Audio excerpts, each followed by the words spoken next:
Hey, it's your guy Tyrrell back with the interviews. In today's video, we're going to briefly analyze how Arsenal's deep midfield runs played a key role in their 5-0 win over Nottingham Forest. So in today's video, first we're going to focus on Nottingham's shape, then we'll analyze Arsenal's attacking structure, and lastly we'll focus on their midfield runs and overloads that created several issues for the away side's backline. So when we break it all down and we do look at the board, we have Nottingham Forest in a 4-3-3, and they were largely shifting into a 4-5-1 for large spells of this game due to Arsenal's dominance and possession, whereas Arsenal didn't make any major changes to their shape or their personnel, with Tomiyasu starting at left back and Ben White maintaining his role at right back. So first, when we focus on Nottingham Forest's shape, they weren't interested in pressing higher up the pitch, and they dropped back into a 4-5-1 to ensure that they could remain compact in those central areas. That would mean Gibbs White and Lingard would be tasked with White and Tomiyasu, and then you have the midfield battle 3v3 with Yates and Kouyaté dealing with Saka and Odegaard, and then perhaps Freuler would step forward to deal with Thomas Partey. However, what we ended up seeing from Nottingham Forest here was that they had their striker dropping off on Thomas Partey,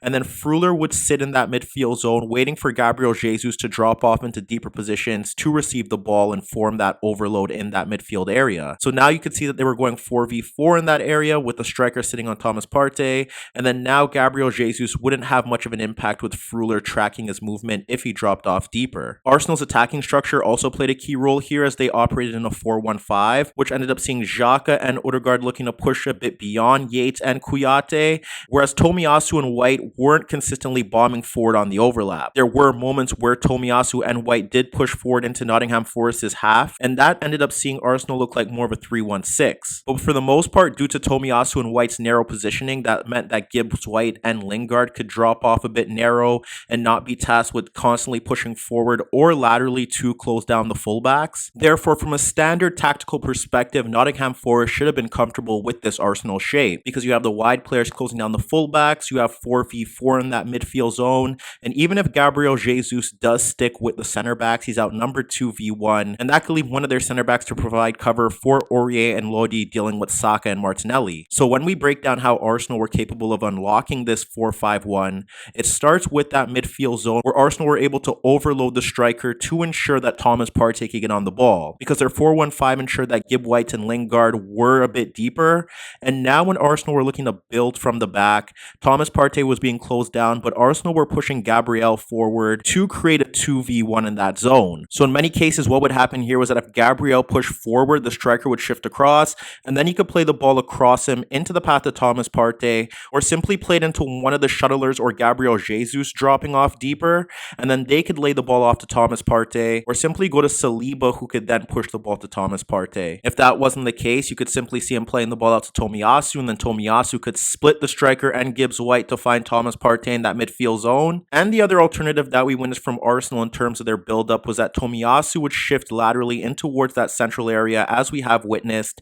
essentially making them a 3-2-5 and allowing Gabriel to push forward. From there, Odegaard would be pushing back Kouyaté in towards his own third, and there were situations where Kouyaté passed off Odegaard towards the center back. The issue that happens here is that Thomas Partey was consistently sliding balls across Lingard and Kouyaté into the path of Saka, and then now you would need Kouyaté to either track back or the center back to shift across to cover the movement of Odegaard, who is making underlapping runs beyond Lodi. If he drags away the center back, that creates a free lane for Saka to cut across the fullback and then break forward towards goal. And even if he doesn't do that and Odegaard drags away Kouyaté, there's still that space for Saka to cut on towards his left foot. On several occasions in that opening half, you witnessed Thomas Partey cycling the ball out towards Saka near the right touchline, and the only manner in which Saka didn't impact the game from that zone was if he didn't have movement from Odegaard or White on the overlap. From there, Saka was either looking for the lateral runs across the penalty area or in behind from Gabriel Jesus,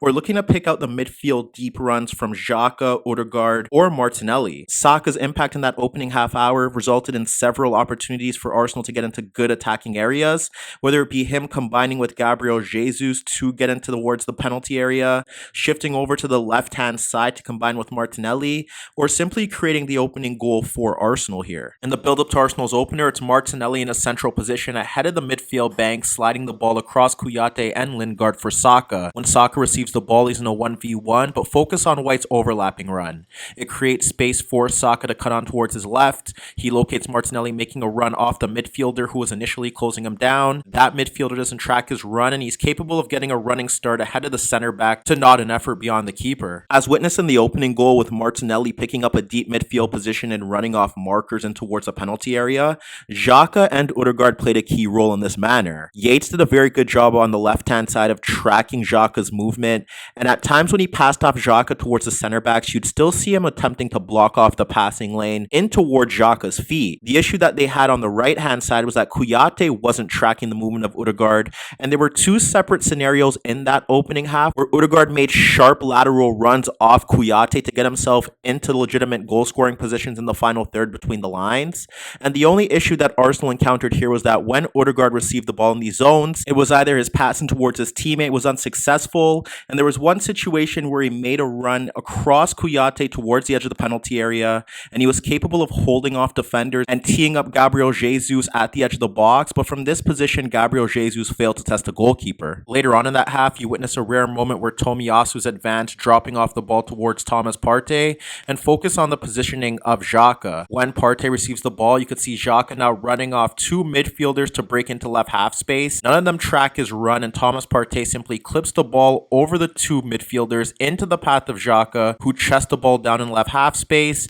and he drags both of the midfielders with him to play the ball back to an unmarked Martinelli, and from this position he should be scoring, but his efforts cleared off the line superbly by Lodi. Lastly, when we focus on Reiss Nelson's impact following Saka's departure, nothing really changed in terms of how Arsenal were looking to bypass this Nottingham Forest backline, and they simply stuck with the same mechanics that were working when Saka was on the pitch. Martinelli was still struggling on the left-hand side when he was forced to attack Serge Aurier, but it was over on the right-hand side where they were switching the ball out towards those wide areas. They were looking to get overlapping runs, and if you look towards that second half, it was Odegaard on two separate occasions making those overlapping runs to help create for his teammates, and even in the build-up to the second goal, he makes a sharp run in towards the penalty area to drag away a marker to create space for Reiss Nelson. But along with those overlapping runs, what you ended up witnessing was that Nottingham Forest couldn't cope with the overload in the central area with Thomas Partey and one of Arsenal's defenders in the back line. And in the build-up to the third and fourth goal, you could simply witness that they weren't willing to track the runs of Reiss Nelson or Thomas Partey as they made late runs towards the penalty area. In the build-up to Arsenal's third goal, you could see that it starts from their own penalty area with Nelson receiving the ball to lead the break. He ends up bypassing the initial pressure, and he ends up sliding the ball in towards Saka, making a forward run towards the halfway line. As that play develops, you witness Aurier being dragged towards Saka, and now he could slide the ball across the right back into the path of Martinelli, who carries the ball in towards the final third. He's closed down by two Nottingham Forest players, and that's where you see Saka making the overlapping run so Martinelli could cut on towards his right foot. You locate Odegaard making a sharp run towards the penalty area,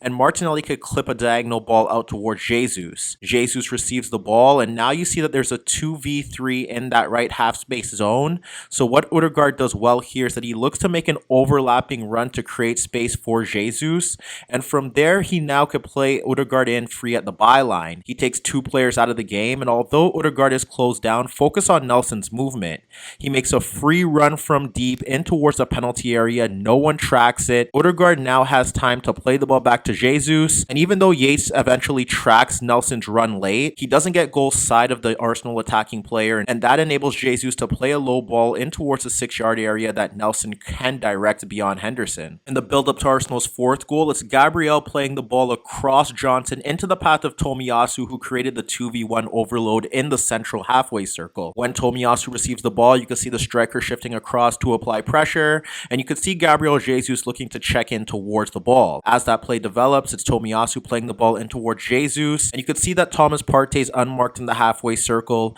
with neither Kouyaté or Dennis shifting across to apply pressure. Jesus is aware that Thomas Partey is unmarked, so before the pressure is applied from behind, he plays a first-time pass in towards Thomas Partey. You can see the Arsenal midfielder receives the ball freely in the halfway circle, and because neither Dennis or Kouyaté step forward, he's capable of sliding the ball around them and Odegaard into the path of Nelson. As that play develops, you see that it is a 2v2, but focus on Thomas Partey's movement. Neither Freuler nor Dennis are tracking his run towards goal, and although it is a 2v2 and they're doing a good job of dealing with Odegaard's overlapping run, at this point Freuler shouldn't make a movement in towards the box. He does, and it creates an avenue for Thomas Partey to push forward, and that allows Nelson to play the ball back, and he hits a first-time effort beyond the keeper. So as you can see, this was an extremely comfortable afternoon for Arsenal as a combination of overloads in central and wide areas, along with Nottingham Forest's reluctance to track runners from midfield zones, led to the away side's downfall.